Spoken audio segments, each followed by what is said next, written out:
ٹنڈو مستی کے نواحی گاؤں خدا بخش اجن کے رہائشیوں نے بااثر افراد اور پولیس کے مبینہ ناروا رویے کے خلاف احتجاجی مظاہرہ کرتے ہوئے سخت نعرے بازی کی اور ٹنڈو مستی پریس کلب کے سامنے دھرنا دیا۔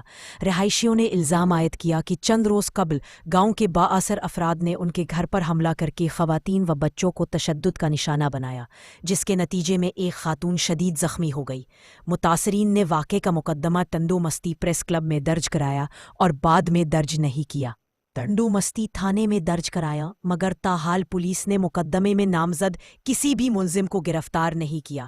احتجاج کی قیادت غلام اصفر اجن، محمد ایوب، غلام اکبر اجن، اللہ دتو اجن، ماجد علی اجن اور عبدالستار اجن نے کی۔